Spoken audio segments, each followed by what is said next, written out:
Okay, so that seems important because earlier you used the phrase word-ordered worship. Yeah. And I wouldn't imagine any Christian pastor worth his salt is going to say, I want the word to order my worship. Yeah. What else would I? And yet, that may not actually be the case.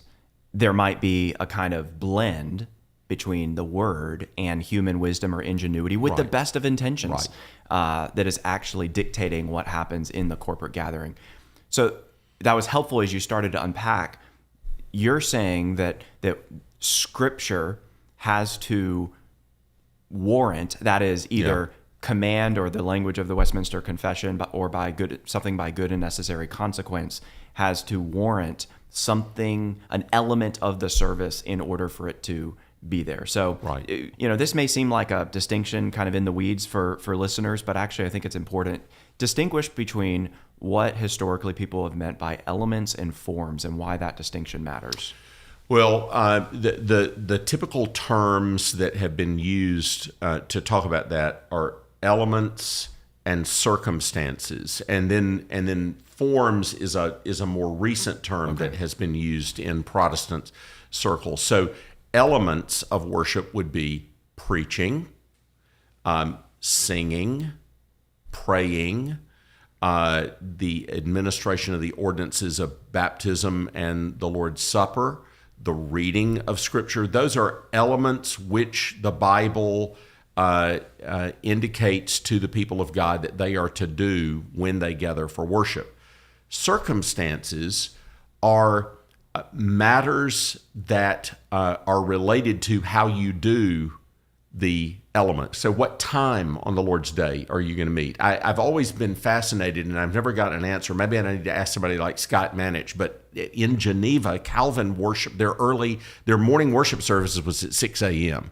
And I've always wondered, why in the world were you worshiping at 6 a.m.? Now in America, in the mid 20th century, probably 11 o'clock on Sunday morning was the classic time for Sunday morning worship. But that's a circumstance. Like, when are you going to do this? When you gather on the Lord's Day, that when you decide, okay, the congregation is going to gather to worship God, you have to decide, when are you going to do it? Where are you going to do it?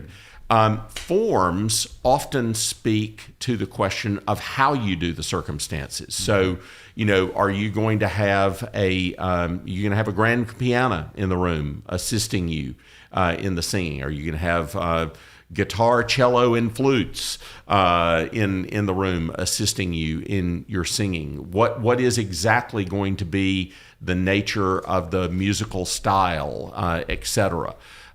So there are a range of practical considerations that are involved in how you do the elements of public worship that are circumstantial, and then the forms of those circumstances can vary from place to place. My little motto is, there's not only one right way to do public worship, but there are more wrong ways to do it than there are right ways to do it. So it's not a one-size-fits-all.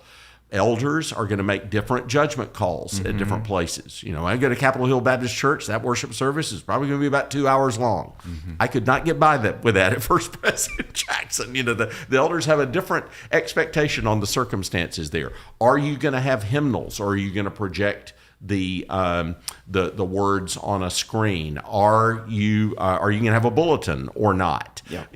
All sorts. Are you going to have pews or chairs? Or are you going to stand? I think a lot of people in the 20th, 21st centuries don't realize that most Christians stood for public worship for maybe the first 1,200 years of the church.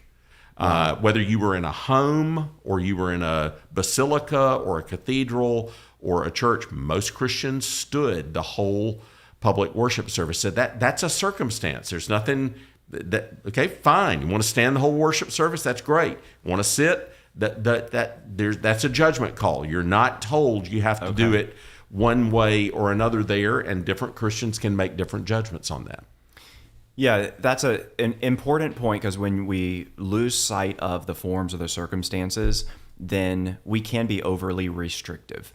Trip Lee, who people may know as, Trip Lee, the Christian rapper, he has an article you can look up online called "Must All Regulative Principle Churches Look the Same?" By regulative principle, That is what we've been talking about. That just means that the Word ought to regulate how we worship on Sunday morning. One way to put that would be the Bible should supply both the form and the content of what we do when we gather as the people of God.